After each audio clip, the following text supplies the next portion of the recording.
Pronto, fazendo aqui a conexão. Vamos lá, iniciar aqui o nosso bate-papo, só aguardando as pessoas chegarem, sejam todos bem-vindos. Vamos ajustar aqui os detalhes, aguardando o senhor Leonardo nos dará a honra da sua presença. Fabiana, Luiz Fernando, boa tarde. O Leonardo está chegando aqui. Deixa eu só fazer aqui o...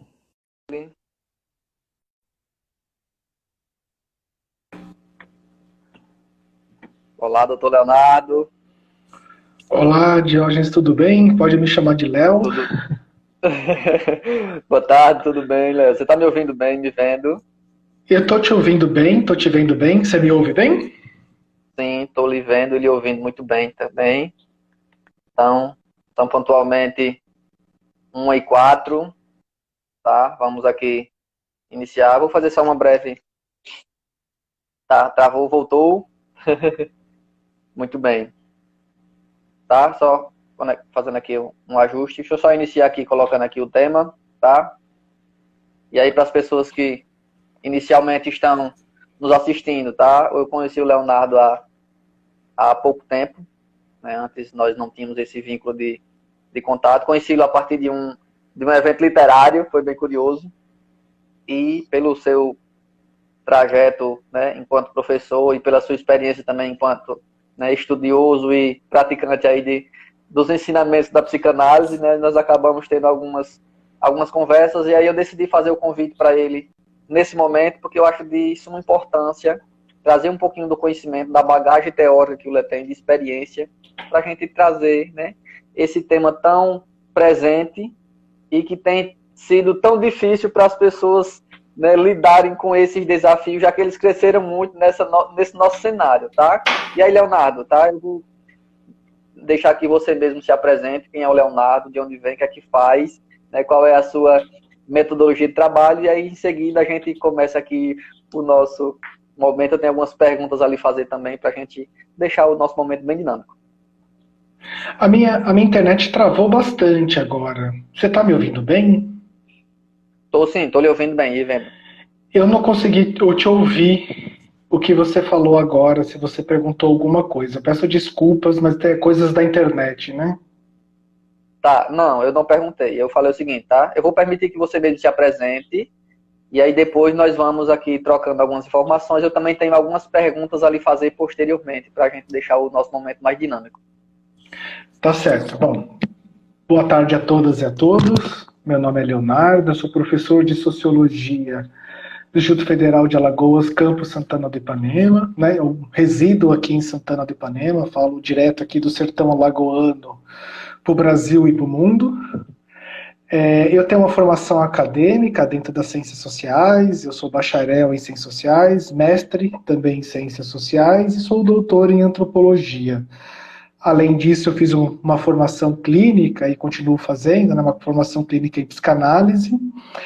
E eu comecei a dar aula no ensino médio em 2015. Defendi o doutorado em 2018 e comecei a dar aula em 2015. E já nessa experiência de 2015, que foi se acentuando para cá, para mim é sempre um ponto de reflexão a relação entre alunos e alunas, a família desses alunos e as alunas, né, isso é o que a gente vai falar hoje, as coordenações das escolas e o papel que a gente poderia ter um pouco mais de ênfase sobre a discussão de saúde mental dentro das escolas. Então, eu sou um dos defensores de um profissional de saúde mental nas escolas que façam o acolhimento, o primeiro acolhimento das alunas, dos docentes, dos funcionários, né?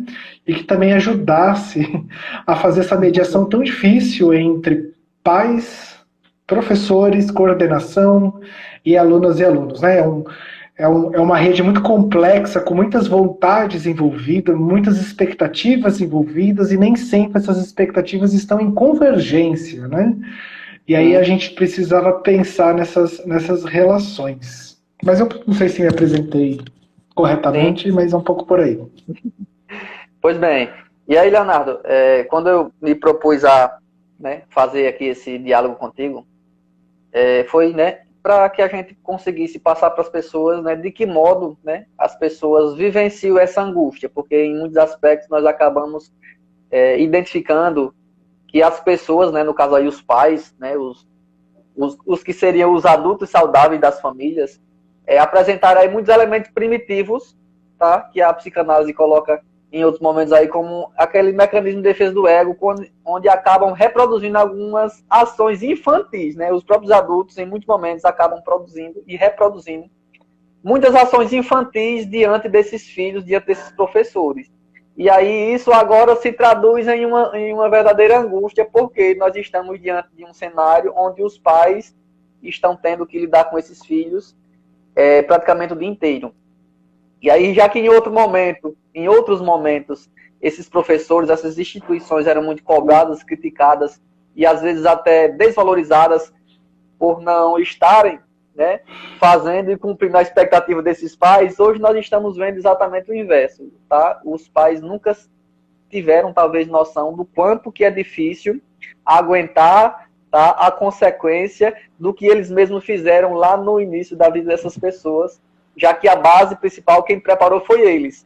E aí hoje eles estão cobrando e tentando responsabilizar as escolas, as instituições, os professores, por os filhos não estarem fazendo e cumprindo com as demandas, como se o responsável disso fosse a escola, onde, na verdade, são os próprios pais quem deveriam ter feito, né, a base ali para o respeito, para os valores e para as vivências, para que eles realmente conseguissem cumprir as demandas, tanto na escola, que agora estão sendo feitas em casa, né? O que é que você consegue nos dizer sobre isso? Qual a sua visão enquanto docente, enquanto estudioso desse assunto? Seja desse assunto, né? Pensando um pouco pela sociologia, né? É importante a gente ressaltar que a relação entre família e escola ela tem se alterado, né? E a gente talvez descrever um pouco essa alteração ajuda a gente a dar pistas para a gente entender o contexto atual, né? Então a gente vive um período que nunca se trabalhou tanto, né? As redes sociais, além de ela ter outros agravantes em relação aos haters, a questões até mesmo da intolerância, mas ela tem um agravante que poucas pessoas falam, né? Eu fico brincando que o meu pai, porque minha mãe um bom período não trabalhou, né? Mas meu pai, ele não tem a dimensão do que é responder um chefe ou responder alguma coisa do trabalho nos finais de semana pelo WhatsApp, né? Então a gente tem que pensar que ao longo do século XX e começo do século XXI, há uma intensificação do tempo de trabalho, onde cada vez mais o tempo de trabalho vai colonizando outros aspectos da vida das pessoas, e ao mesmo tempo que isso acontece, então a gente pensar que a universalização do ensino, e pensando na Europa, porque o Brasil talvez ainda tem que caminhar alguma coisa sobre a universalização do ensino, ele é algo do século XX, né? No século XIX não tinha uma educação pública, se pensando desse jeito, ao mesmo tempo que a gente vai colonizando nossos outros tempos com o trabalho, a educação das crianças vão sendo cada vez mais terceirizadas para as escolas, né? Há um papel importante que as famílias poderiam cumprir, e a gente poderia conversar até que ponto elas ainda cumprem ou não cumprem, que é um papel formativo de frustração. Né, às vezes eu, como docente, eu percebo que há um melindre entre as famílias sobre essa questão de educação de que dizer não, né, o papel do não e o papel de frustrar as crianças frente a outras demandas, entre as demandas dos pais e as demandas, então na escola a demanda dos professores, a demanda de outros colégios, e como isso é formativo dos sujeitos, inclusive para a vida em sociedade, né? Às vezes a gente discute muito mal o que é liberdade, porque liberdade não é exatamente fazer o que a gente quer, mas de uma maneira é expressar nossa vontade frente às vontades dos outros, né, outros querer dos outros.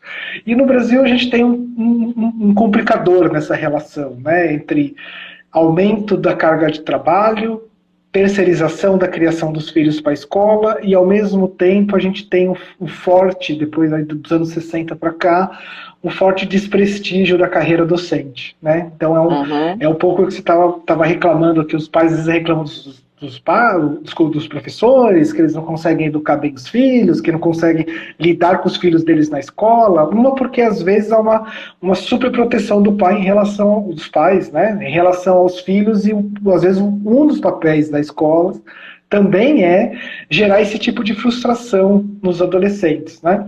E ao mesmo tempo a gente tem um profissional docente que tem um desprestígio muito grande, cada vez talvez maior. As carreiras de licenciatura são muito poucos procuradas, enquanto carreiras dos nossos jovens para prestar vestibular. E aí nesse caldeirão a gente de repente, mais que de repente, a gente tem uma distopia real. Acontece uma pandemia como essa, que antes, então, os pais lidavam com as crianças ou com os adolescentes, muitas vezes, vou dizer assim, à noite, nos finais de semana, no período do lazer, mas aquela relação cotidiana de dizer não, sim, o que você vai ter que fazer, respeitar o horário, que está ali o professor dentro da sala de aula, ele vai ter que tomar essa atividade para si. Exclusivamente, né? E além de tomar essa atividade exclusivamente para si, ele também vai ser agora o principal responsável de cobrar os conteúdos, né? Se a gente está em atividades remotas, os professores eles postam as suas atividades e em cargo de quem vai cobrar essa atividade está a questão da família, né? Então eu vejo uma relação extremamente complexa entre que a gente deveria, um momento desse ele pode ser rico para a gente pensar criticamente. Então, qual que é a relação entre família e escola? Como é que as famílias estão lidando com esses adolescentes, mesmo antes da pandemia?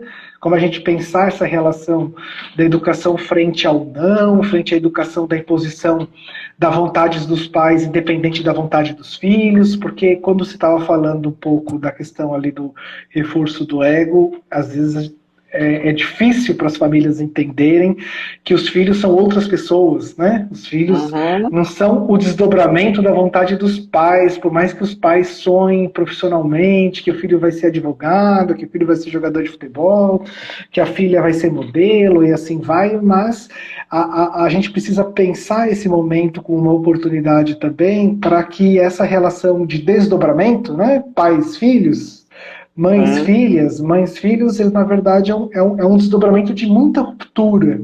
E aí a gente vai ter que lidar não só com a frustração dessas crianças, né, desses adolescentes que estão presos dentro de casa, mas também lidar com a frustração dos pais, que vão ter que entender na marra, das mães, né, entendendo na marra, de que aquela pessoa agora que está convivendo diariamente com ela e está gerando muitos conflitos por causa dessa intensificação do convívio, aquela pessoa é uma outra pessoa com outras vontades, querendo ter outros destinos que nem necessariamente foram sonhados pela família, né?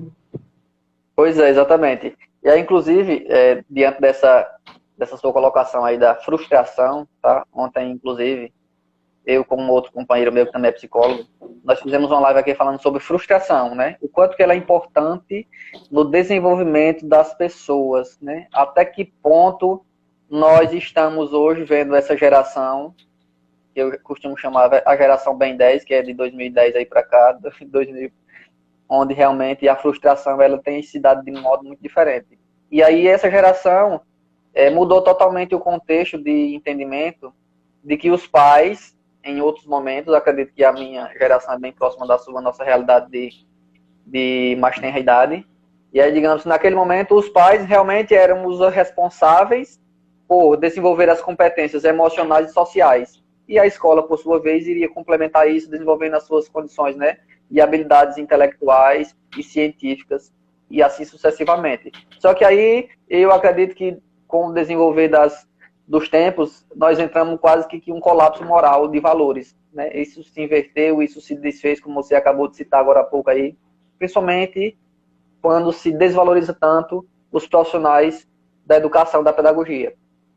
E aí, quando a gente traz essa questão da angústia, por que muitas vezes esses pais estão angustiados por não ter dito não a esses filhos em outra ocasião? Porque naquele momento ele visualizava uma condição perfeita e um ambiente perfeito para esse filho, tá? E aí vocês pais, vocês responsáveis, entendam que não existe esse ambiente perfeito.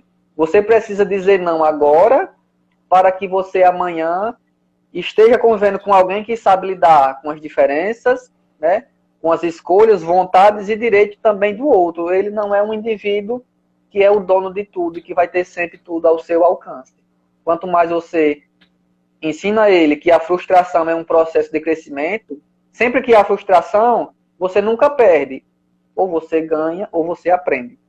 Então, isso é uma construção, como dizia, né, Jean Piaget lá na questão da consequência, na sequência produtiva do conhecimento, do aprender. Então, se o indivíduo não tem essa, né, influência, esse milímetro do manuseio, da liberdade que eu tenho, da possibilidade de aceitação que eu tenho, e aí eu nunca vou conseguir jamais fazer com que essa escola seja, né, aquele ambiente que eu tanto sonhava para o meu filho. Mas por quê? Não, porque eu estou saindo cada vez mais cedo de casa, deixando o meu filho na escola cada vez mais cedo, e eu estou cobrando que a escola, os professores, ou seja lá quem for o profissional, cuide do meu filho, ensine ele a falar, a caminhar, a todos os costumes básicos que em outras gerações eram os pais quem faziam isso. E o pior que eu vejo nesse momento, Leonardo, é que às vezes as famílias se posicionam como se a escola fosse inimiga deles, tá? E aí é uma coisa que totalmente desnecessária. A escola tem o papel dela, mas primeiro vem o da família. Se a família não faz a primeira parte, a escola jamais conseguirá fazer com sucesso a segunda, já que a primeira não foi feita como deveria. Eu queria que você comentasse um pouco como é que você visualiza aí essa questão né, de cada vez mais a cobrança que os pais têm com relação à, né, celeridade dessas crianças na escola. Então, eu achei sua fala muito boa, né? Perfeito isso. A frustração ela é constitutiva da vida, né? E principalmente da nossa vida em relação ao outro, né? Isso que em relação ao outro a gente sempre vai ter algum tipo de dimensão de frustração, porque o outro é uma espécie de alteridade, né? Algo que é diferente. Então, a frustração 100% da humanidade, em todos os tempos da nossa vida, algum nível de frustração nós vamos ter que estar elaborando e talvez a diferença seja essa, né? Só que é bem isso, né? Vou também usar então sua terminologia, essa geração Ben 10 ou esses pais que estão sendo pais aí dos anos 2010 para cá, 2005 para cá, vivem num contexto, e talvez as redes sociais ajudem a gente a pensar desse jeito, que é o contexto do imperativo da felicidade, né? Então os pais, eles, talvez antes, as expectativas dos pais em relação aos filhos fossem um pouco diferente do que a gente está vendo dos anos 2000 para cá, né? Talvez os meus pais, eu que nasci nos anos 80, eles não tivessem uma expectativa que eu tivesse uma vida plenamente feliz e realizada, né? Esse imperativo de que todo momento, que é um pouco a lógica do Instagram, por exemplo, que nós estamos nesse meio, de que você a todo momento tem que mostrar que você está fazendo alguma coisa interessante. Quer dizer, eu fico brincando que a vida que é exibida no Instagram é como se fosse estruturada em viagem, né? Em viagem que você está sempre conhecendo coisas novas, vendo paisagens bonitas, conhecendo pessoas interessantes, mas a vida não é estruturada em viagem. Então, esses novos pais, né, esses pais dos anos 2000, 2010 para cá, vem com essa lógica de que o filho ele tem que ser plenamente feliz, né? O imperativo da felicidade, e aí a questão de impor uma vontade ou outra do filho, né? Ensinar aos filhos de que essa realização, na verdade, ela é impossível, a frustração é constitutiva da vida, às vezes fica um pouco de lado. E aí tem um pouco de confusão também em relação à escola, né? Porque é muito importante, sim, o apoio dos pais em relação à escola, é muito importante a interlocução escola-pais, mas a gente não pode confundir a escola como sendo parte também da família, a escola sendo um desdobramento da família, né? Então, inclusive tem até um debate atual público sobre questões de conteúdo a ser ensinado para os filhos, em que a família deveria ter o controle e a vigilância absoluta de o que deveria ser ensinado para essas crianças e adolescentes, que é um pouco de uma confusão, porque ao passo que a família é importante dar esses primeiros sinais de convívio social, onde a frustração ela é constitutiva da vida, né? Então, às vezes Tem gente que fala, não, mas tem que explicar tudo para a criança. Dependendo da idade da criança, se ela estiver entre 5, 7 anos, tem que falar não, porque eu não quero. Porque é educativo e pedagógico para ela entender que o limite da vontade dela é o limite da vontade de uma outra pessoa e que depois vai estar tudo bem e que depois as pessoas vão estar se amando do mesmo jeito. Ela não precisa cobrar atenção nesse sentido de que a vontade dela tem que ser realizada a todo momento para que isso seja a demonstração de amor. Né? Então é importante que a família faça esse tipo de exercício, mas também é importante quando vai para a escola, essa criança entender que esse núcleo familiar, de convívio social, ele é muito micro, ele é muito restrito, e que o mundo é muito maior do que a própria família, e que dentro da escola, então, a escola e os professores tenham autonomia para ensinar outros conteúdos, mostrar principalmente o exercício da pluralidade de pensamento, pluralidade religiosa, o exercício de que é realmente uma alteridade em relação à família, né, outros modos de família, outros modos de pensar, e que esse exercício, né, que a gente está pensando já então na fase já após a alfabetização, que já está um pouco ali dos 12, pré-adolescência, né? Claro que isso já se faz desde a pré-escola, mas ali que você vai tornar esses conteúdos mais conscientes, que ele também seja feito a partir da frustração das vontades de todo mundo que está dentro da sala de aula, né?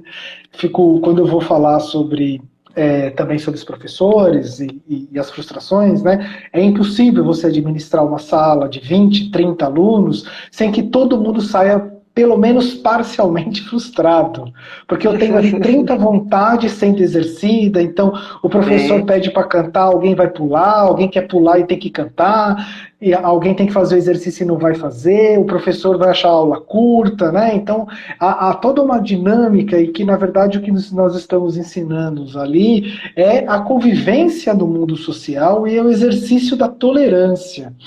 Talvez, né, um pouco do que a gente está conversando agora, de que a gente está vivendo essa relação da família muito impositiva em relação aos conteúdos, adolescentes que já estão chegando na fase adulta sem um exercício da própria frustração e dessa elaboração, talvez esse mundo que está cada vez mais intolerante com a diferença, ele possa ser também parcialmente explicado por esse processo da relação da educação da família com a relação do processo educacional das escolas.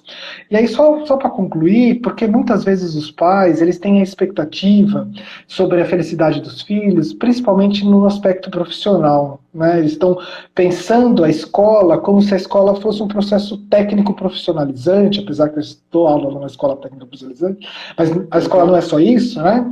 De que essa escola ela não deve mexer nos valores da família, não deve frustrar seus filhos, mas ser uma espécie de passagem para o mercado de trabalho e para o acesso ao conhecimento técnico, tecnológico, ao ensino técnico, tecnológico, né? Os cursos de curta duração e as universidades. E aí eles chegam para as coordenações e a direção demandando algo que talvez a escola seja muito mais do que isso. Né? Eu como professor, muitas vezes falo que passou do momento da gente começar a pensar a educação em si mesma, a educação formal da escola em si mesma, porque ela não é uma passagem, né? Ela não é simplesmente um meio, apesar que ela tem essa função também, mas ela é muito mais do que isso, ela é um aspecto que está ensinando a nós todos a conviver em sociedade, a entender o que é tolerância, entender o que é pluralidade da vida, e para isso ela tem que fazer um exercício constante, educacional, e já que a família às vezes está trabalhando muito, de marcar uma frustração que às vezes é forte e permanente nas crianças, né? Nos adolescentes. Mas eu vou passar a palavra com você, depois eu tenho mais algo a dizer sobre isso. Muito bem, tá. E aí, com relação a essa questão dos pais trabalharem muito, eu visualizo a seguinte situação. Nós, povo brasileiro, vivemos diante de uma demanda onde os serviços públicos estão, né, sucateados, defasados e totalmente sem qualidade. E aí eu acredito que boa parte dessa carga de trabalho e ocupação que os pais das últimas gerações têm tido cada vez mais, batalhando, lutando aí na busca de conseguir cada vez mais posses financeiras para não depender do serviço público, para não depender do hospital público, para não depender da estrada, onde é totalmente, né, sem qualidade, para ele poder ter um carro melhor, para ele não depender exatamente só da escola pública, para ele não depender somente da telefonia pública, ou seja lá o sistema que ele venha utilizar. E aí, com todo esse acréscimo de demanda de trabalho, naturalmente essa família vai ficar desamparada, desassistida. E com isso, aumenta ainda mais o índice de terceirização da criação desses filhos.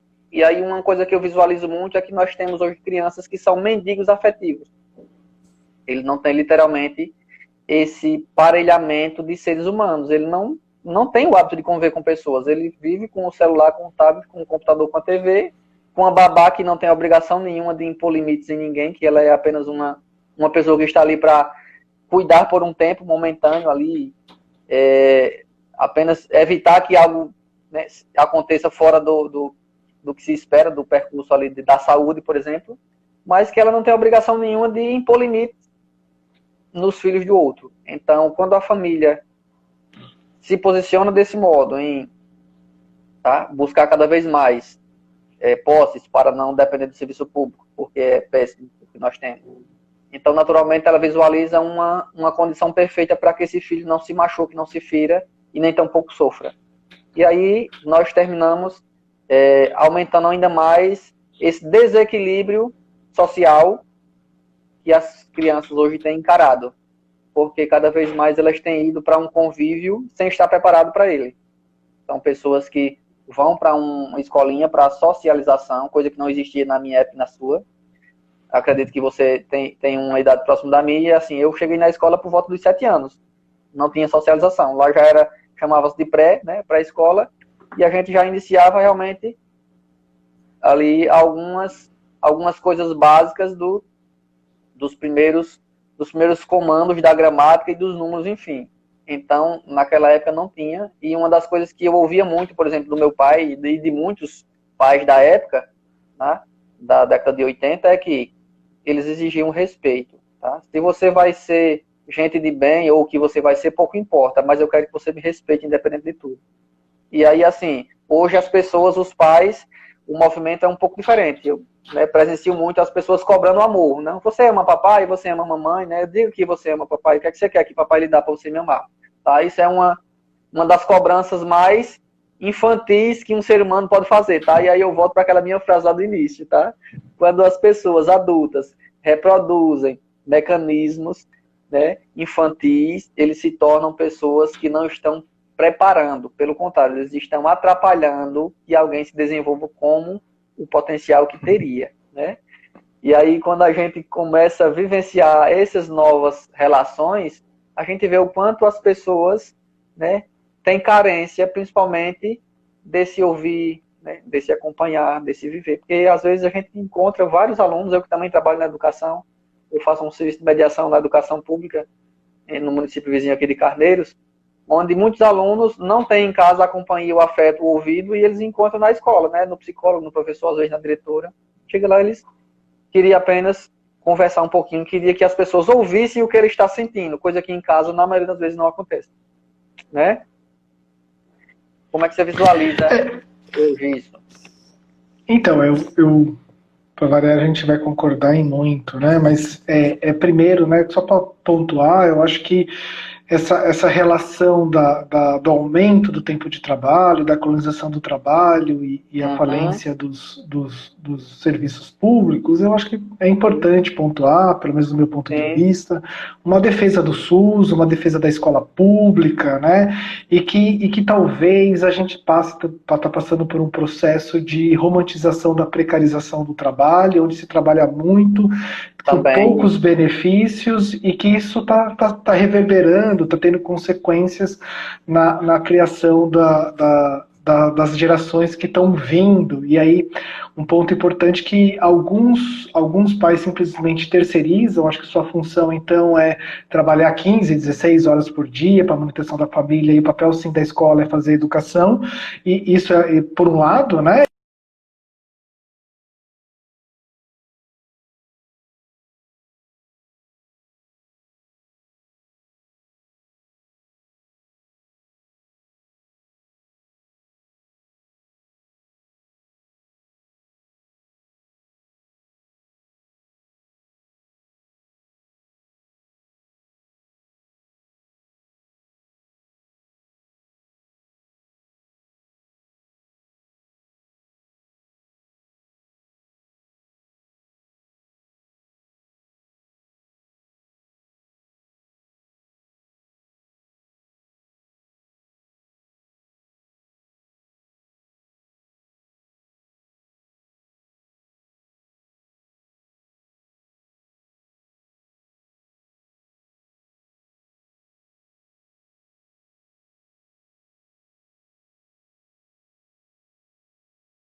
Pausou tudo, não foi, Fabiana?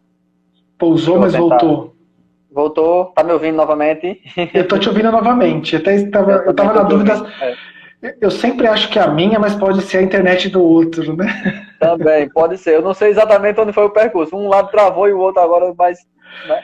Assim, pelo menos eu lhe ouvi até onde você falava que, né, os as pais pessoas têm aí culpa. têm cada vez... Não, um pouco antes. Cada vez mais as pessoas têm trabalhado 15, 16, 17 horas por dia, né? Em busca de... Aí travou, mas agora voltou. Vê se você consegue voltar a raciocinar aí, por favor. Consegui, eu estava falando, né, que muitos pais estão terceirizando essa educação porque estão trabalhando 15, 16 horas por dia, mas mesmo terceirizando, e às vezes parece colocando as crianças na escola como se fosse, vou chamar assim, de um depósito formativo, né, isso não alivia culpa, né, e aí também educar com culpa é um processo muito complicado, porque fica nessa questão de que a criança chega, como é que eu vou demonstrar afeto para ela? Eu não fiquei o dia inteiro com ela, então como é que eu vou brigar com ela? Como é que eu vou? Então, que você me ama, então o que eu te dou? E aí retoma quer dizer, te dou um presente, te agrado, faço o que você quer. Tentando compensar afeto, né? Que é uma coisa muito, muito errada, né? E é muito errado, porque a gente aprende logo de pequeno, quando tá falando do papel dos pais frustrar, e depois fala, não, porque eu não quero que você faça isso, e depois tá tudo bem, a gente vai ficar junto, a gente vai brincar. Um papel importante disso, que tá por trás disso, e a criança aprende, é que a outra pode te amar, apesar de todos os seus defeitos. Né? Essa é demonstrar afeto, não é demonstrar afeto na brincadeira, não é mostrar, quer dizer, essa afetividade. E acho que a sua expressão foi muito feliz, né? Os mendigos afetivos. Essa questão do amor não é quando você está tudo bem, quando está brincando. A questão do amor é nessa relação do não, é na relação da frustração, né? É ensinar para as pessoas de que é possível amá-las e gostar delas, apesar de todos os defeitos dela. E que isso é a expressão de uma maturidade. Né? Então, quando a gente chega então, nesse processo, onde cada vez mais a gente tem uma precarização do trabalho, pessoas cada vez trabalhando mais, as redes sociais colonizando cada vez mais os nossos tempos livres e os nossos tempos intimidades em família. Aí a gente chega nesse processo de que quando eu encontro a pessoa eu tenho que fazer tudo o que ela quer, aí a gente causa problemas nesse sentido de que é papel da escola e papel da família produzir frustrações para as pessoas entenderem que elas podem ser amadas apesar de seus erros e entender que a vontade do outro também é relevante dentro desse processo. E aí o que me chama a atenção em outro aspecto da sua fala é que eu tenho acompanhado algumas notícias que para essas gerações mais novas a quarentena não é um grande problema. Na verdade, a quarentena ela é muito mais algo positivo, porque agora não tem ninguém cobrando as crianças e os adolescentes para sair do computador, né? Para sair de casa. Uma coisa que não tem nada de bom para o contexto construtivo dele, né? E aí até uma boa desculpa, né? O que você está fazendo no computador? Eu estou vendo aula. Né? Porque também tem uma outro tipo de dimensão, que é a perda da qualidade da interação que a gente está tendo de um processo cada vez mais intensificado. Né? Porque quando você vai no contato face a face das aulas presenciais, essa questão que eu vou chamar então de reconhecimento, de olhar para o outro, de ver que o outro tem uma vontade diferente da minha e que a gente vai ter que, dentro de uma sala de aula, mediar a partir das diversas e a pluralidade das vontades, a pluralidade de pensamentos. Quando a gente vai para o contexto digital, isso é muito mitigado, né? Então, tem uma expressão que talvez eu goste bastante dela, que é a questão das bolhas, né? A internet, a gente curte o que a gente gosta, a gente para de seguir o que a gente não quer ver, e aí a gente tem um contato, uma intimidade, onde parece que o meu modo de ver o mundo e a forma da perspectiva dos meus valores, ele é o mais certo de todos. ele deveria ser implementado para todo mundo, e eu estou tão preso naquela lógica, porque eu não consigo olhar para nenhum tipo de expressão de alteridade, de diferença, que o outro que está lá e é diferente de mim só pode ser um, desculpa a expressão, né, mas um idiota, imbecil, porque é logicamente que o meu modo ele é o mais claro, distinto, mais certo de se realizar e de viver o mundo. Então, quando a gente olha, principalmente, eu olho com muita preocupação essa questão que vai entrar, chegar com mais força a partir do contexto da pandemia, que é o ensino à distância, é uma intensificação de se pensar a escola apenas como um processo de ensino técnico profissionalizante, uma passagem para a pessoa entrar na faculdade, e cada vez menos a gente vai ter uma preocupação e um debate sobre a qualidade das interações que a gente está tendo cada vez mais dessas gerações que estão vindo, que tem pouquíssima interação, e se a gente não dá uma chacoalhada, eles não vão querer saber de sair dessa bolha, né? Porque é confortável olhar para outros e achar que ele é um espelho de mim. Né? É confortável e infantil eu achar que tudo é uma expressão conforme a minha própria vontade, onde o mundo se fosse um desdobramento da minha forma de pensar. Né? E esse é o processo muito caro às redes sociais, aos jogos eletrônicos, inclusive de se pensar o ensino à distância. Porque quando a gente, só já estou concluindo, quando a gente vai olhar para o ensino à distância, o que o professor vai pensar, em vez de, quando ele vai dar aula, né, ele vai pensar assim, ó, a família vai estar me vendo, a coordenação vai estar me vendo, a direção vai estar me vendo e meus colegas podem me ver. Tudo isso vai entrar nesse cálculo, né, nesse cálculo neurótico, nesse cálculo de produção da aula, onde a aula não vai ser mais a mesma, a aula vai ser uma aula neutralizada. Né, aquela carga onde eu, dentro da sala de aula, eu posso fazer uma performance, fazer uma piada, alguém faz um comentário que me desconstrói, eu como professor, ou é contrário de mim, e a gente lança no debate, onde eu consigo fazer uma mediação, então, desses vários pontos de vista, não é possível existir no modo virtual. Principalmente se for um modo virtual gravado. É importante a gente, em defesa da saúde mental dos professores, inclusive, para ele não ficar com essa paranoia, né, de me imaginar todo mundo pode me ver, e todo mundo de diversos níveis, de defender o ensino presencial enquanto pacto privado da sala de aula.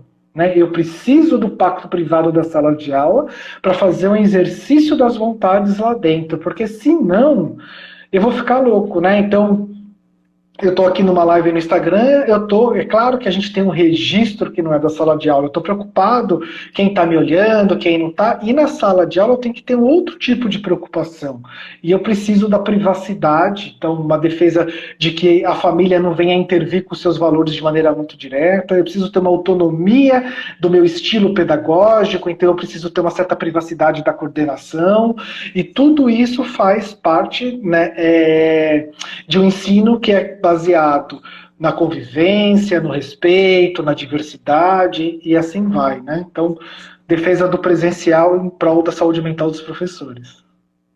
Com certeza. E eu compartilho muito também dessa ideia, desse seu ponto de vista, porque quando a gente visualiza muitas relações a partir do meio tecnológico, a gente vê artificialização muito grande nesse convívio. E nós somos seres gregários que precisamos desse contato. Necessariamente, nossa construção, tá? Como diz a própria teoria lacaniana, por exemplo, né, o eu é um outro, tá? A gente, quando parte desse mesmo premissa aí do estágio do espelho, o meu só se constrói a partir da relação com o outro. Então, eu jamais vou conseguir ter resiliência, ter autoestima e saber lidar com as frustrações se eu jamais conviver com o outro. Porque aqui no computador, eu só vou baixar os programas que eu quero, eu só vou usar os aplicativos que eu gosto, enfim. E quando tiver aquele que eu não gosto, o que é que eu faço? Eu deleto e fico no meu mundo. Então é como você bem falou. Se essa bolha em algum momento, né, não se rompe, essa pessoa vai crescer sem estar preparada para o social. E aí são pessoas sendo preparadas para não conviver com pessoas, para conviver só com máquinas. Né? Então é uma falta de convívio, tá? Artificializado, que fica, de certo modo, tentando mecanizar cada vez mais o homem, coisa que não é o que se espera. Quanto mais relações, mais pessoas saudáveis. É muito melhor ter um filho aí com os joelhos ralados de andar de bicicleta e cair na rua e brincar com os colegas de carro de rolimã, do que ter uma criatura que não tem nem um tipo de contato com o sol e está todos os dias lá no computador. Talvez o que está no computador corra mais risco tanto de adoecimento mental, como também de exposição desnecessária para as pessoas que eles não conhecem, do que aquele que está na rua brincando ali com todos os dias, digamos assim, ou tendo contato com as pessoas do convívio social, que geralmente ele conhece. Então, a nível de perigo, quem está na rua é menos perigoso, porque o que está em casa, dentro de casa, no quarto lá, na maioria das vezes, sem a presença de nenhum adulto, sem a supervisão de ninguém que deveria estar também acompanhando, ele está vulnerável a todos os tipos de malefícios virtuais e, o pior, das pessoas com quem os pais e ele não conhecem. Então, é uma das coisas que é preciso sempre ter cuidado para que esse convívio esteja saudável e as pessoas também consigam lidar umas com as outras, tá? Leonardo, eu queria que você me falasse um pouquinho como é que foi para você ser inserido assim, subitamente, nesse modelo de ensino à distância, coisa que não era a sua prática aqui na sua atividade do momento. Agora, posição de professor, né? Parece que da noite pro dia, todos nós nos transformamos no youtuber, né? Uma das coisas que mais me chama a atenção quando a gente vai falar de trabalho remoto, de aulas preparadas à distância, é o volume do trabalho, né? Porque muita gente pensa que por nós estarmos agora mais em casa e produzindo, sei lá, 1 hora de aula, 2 horas de aula, que nós estamos trabalhando menos, né? Isso não é necessariamente verdade, primeiro, né, pensando na metodologia de ensino, que quando eu estava na sala de aula, eu que já sou um professor há 5 anos, então eu já tenho um repertório de sala de aula que ele, claro, ele muda ano a ano, aula a aula, porque cada aula nos transforma, algum aluno interpela alguma coisa, e essa aula vai se transformar, às vezes no mesmo dia, né? Você vai dar 3 aulas numa mesma série, a primeira aula que você dá numa série já transforma para a segunda, para a terceira, mas isso já me dá, os anos e as experiências em sala de aula me dá um repertório, uma bagagem, que eu fico muito mais tranquilo para a preparação da sala de aula. Quando eu vou para o meio virtual, onde eu tenho então uma outra linguagem, eu tenho um outro tipo de preparação visual, eu tenho um outro tipo de fala, né? Eu não falo como eu estou com você, como eu falaria numa sala de aula, eu tenho um tempo muito maior, porque para mim tudo é novidade, né? Então eu tenho que preparar tudo mais minuciosamente, então eu tenho um tempo de preparação muito maior. O segundo, né? E que talvez a gente tenha até que pensar os cursos de licenciaturas com mais calma, porque eu não fui treinado para a utilização dessas ferramentas. Além de toda a preparação de sala de aula, eu estou aprendendo no atropelo a utilização de metodologias digitais, né? Então, das coisas mais básicas, se me perguntar quantas lives eu fiz antes da pandemia, eu acho que foi nenhuma, não me lembro. Né? E depois da pandemia raramente isso aconteceu. Aí como é que manda convite, como é que apaga comentário, a gente está aprendendo no atropelo. E aí apareceu o tal do Google Meet, onde você tem que colocar apresentação, você não coloca a sua apresentação, né? Então tudo isso é uma grande novidade que nós estamos tendo que estudar e entender no atropelo.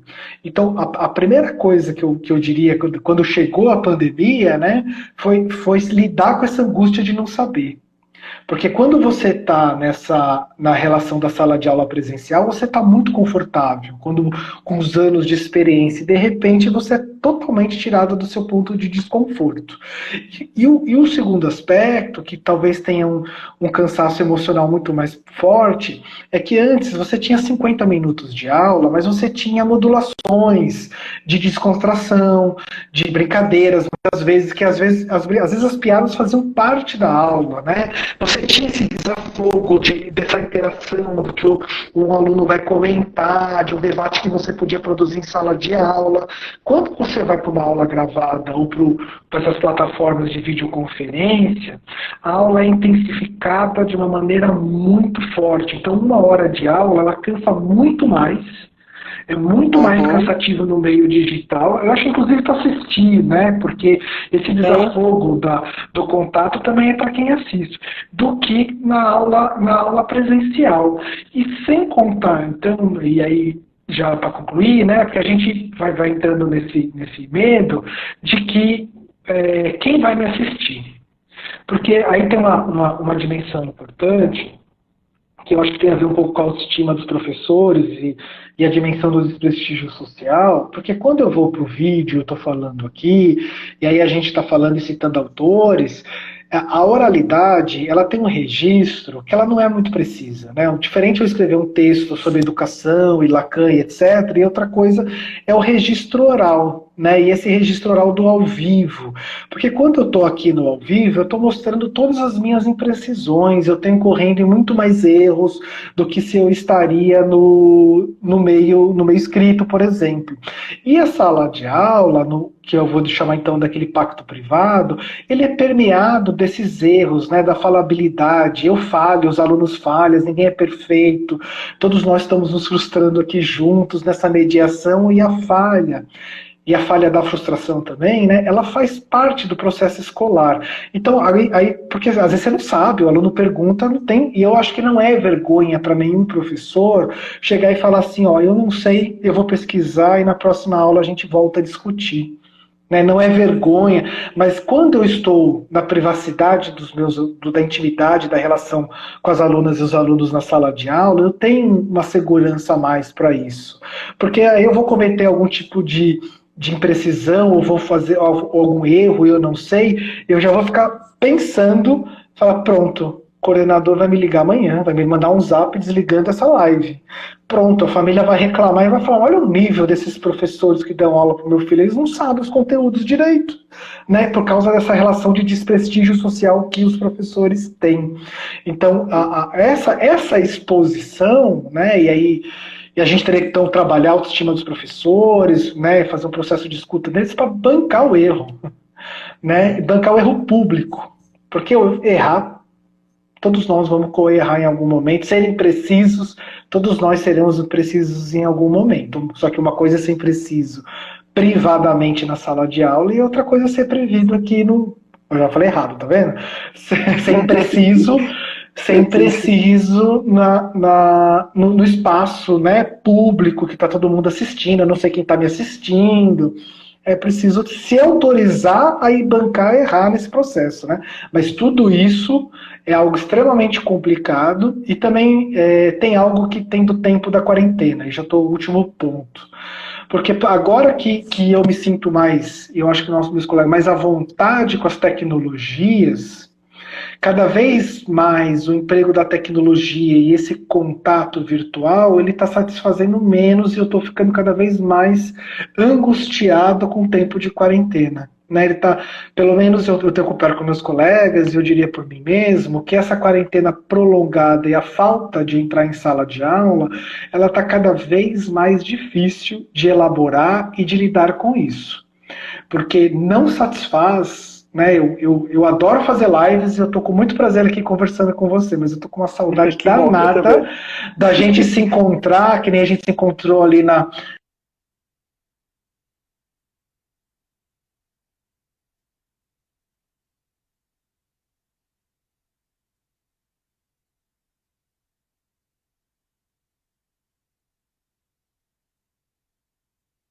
Travou a internet.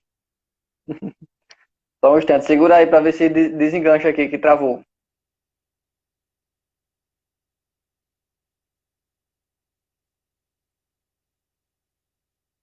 Ô, internet danada. Deixa eu ver se estabiliza de novo. Vocês estão vendo e ouvindo Leonardo? Vamos tentar inserir novamente.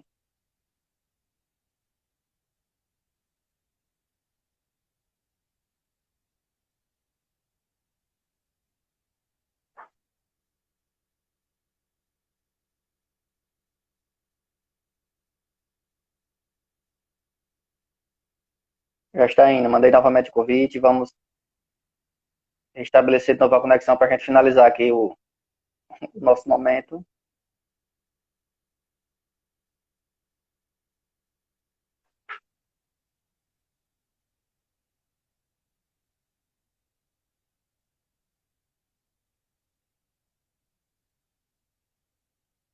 Já convidei de novo, Léo. Já mandei novamente o convite para você.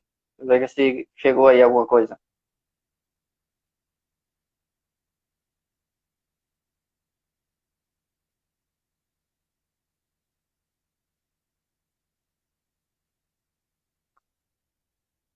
Vamos ver se consegue novamente. Agora. Voltou. Voltei? Voltou. Deu uma dificuldade aí no meio, mas estamos de volta. Essa Tá me ouvindo? Tá me internet. vendo? Eu tô te vendo. Tá, muito bem. Mas eu tinha concluído, eu lhe né? Que eu tô com ouvi, eu lhe ouvi cada até a vez parte mais com do. mais saudade de encontrar as pessoas. Tá me ouvindo? Tô te ouvindo. Você Tá, me muito bem. ouve? Eu te ouvi, sim, tô te ouvindo. Eu lhe ouvi até quando você falou que, né, tinha gostado muito do nosso encontro lá na biblioteca. E daí para frente a gente não teve mais como lhe ouvir. Mas ali eu já estava concluindo que esse processo Tá. de quarentena tá cada vez piorando mais, né? E de ficar isolado e pelo menos nós de outra geração a gente percebe como essa relação virtual ela tem perdas. Sim, com E certeza. aí a gente tem uma saudade danada dos encontros presenciais, da sala de aula, dos eventos, né? E aí, brincadão, que eu adorei o nosso encontro na biblioteca, quando a gente foi discutir as antologias e os bate-papos com os escritores de antologias e como isso foi muito mais, digamos, realizatório do que esse processo de live, né? Apesar que, para mim, Sim, é uma grande satisfação estar falando com você por aqui, né? que bom. Eu também fico muito feliz, tá? Gosto muito desse tipo de atividade. Eu já fazia antes, tá? Eu sou uma das poucas pessoas que já fazia live antes da pandemia. E aí, quando chegou esse momento, para mim, esse universo não foi tão difícil, tá? Tivemos outras dificuldades, naturalmente. E aí, inclusive, uma das demandas que surgiu diferente sobre isso foi, né, um suporte a mais para os professores, por exemplo, que, né, alegaram sempre, né, e colocam muito como que as demandas, as reclamações surgiram são outras, e naturalmente eles também tiveram outras frustrações, porque enquanto na sala de aula eles tinham aquele convívio, né, muito assíduo, como você acabou de falar, eles ficaram muito mais insatisfeitos com a produtividade das aulas remotas. E aí, em um momento que eu tive com eles, inclusive nesse meu virtual, né, fizemos um momento com todos, e aí algumas falas eram, mas eu não estou me sentindo bem porque a minha aula está muito improdutiva, eu não estou conseguindo alcançar todos com o meu conteúdo. E aí foi necessário olhar para eles assim, tá, é necessário que vocês entendam também, nem em uma aula presencial você consegue alcançar 100%. Tá? Nós precisamos estar conscientes de que nesse universo, é claro que né, a interação e o movimento de aceitação é menor, mas nem no presencial você vai conseguir. Então é importante aceitar e fazer o melhor que você puder, porque os que realmente estiverem empolgados e que estiverem realmente querendo aprender, vão aprender, mesmo que não seja tanto quanto presencial, mas vão. E aí, só para a gente finalizar aqui, Léo, eu fico muito, muito grato, tá? Eu quero que você, por favor, finalize aqui o nosso momento da forma com que você quiser, deixa uma mensagem, deixa um pedido, deixa um agradecimento ou deixa aí algum tipo de conteúdo que você acha interessante. Eu espero que a gente possa, de repente, compartilhar outros momentos, outras lives, ou de repente até algum momento presencial. Espero que isso se resolva logo para a gente possa voltar aos nossos contatos calorosos e humanos, porque para a gente é muito importante. Tá? Eu fico muito agradecido pelo seu convite, foi muito importante essa sua participação.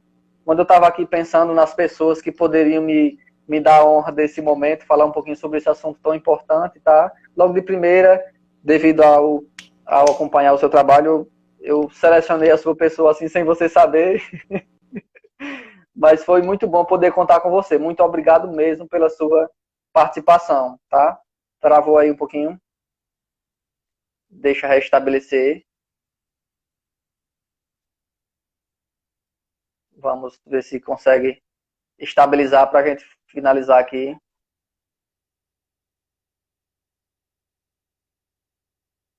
Está um pouco difícil aqui os nossos problemas técnicos. Congelou a sua imagem. Vamos ver se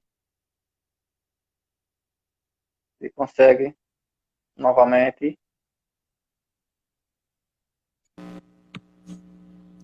Minha internet novamente. tá danada. Os nossos problemas técnicos estão assim. Pois bem, Léo, aí eu quero, por favor, que você conclua, deixa aí o seu recado super especial e mais uma vez, muito obrigado pela sua contribuição tão pertinente para esse assunto.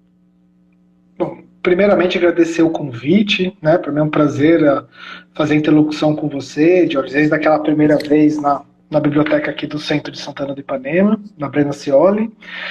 E gostaria de agradecer todo mundo que ouviu e dizer que talvez há uma oportunidade nessa crise toda de a gente produzir reflexões sobre a escola, sobre a família, sobre o papel do professor, e que nem tudo é prejuízo, né? Quem sabe a gente consegue depurar um pouco, apesar que eu acho que isso é um pouco utópico, né? As pessoas não vão sair melhor desse processo, coisa nenhuma, mas eu desejo, esse é o meu desejo que eu gostaria de expressar, de que a gente saia um pouco mais ciente de nós mesmos e dos processos sociais pós essa pandemia, né?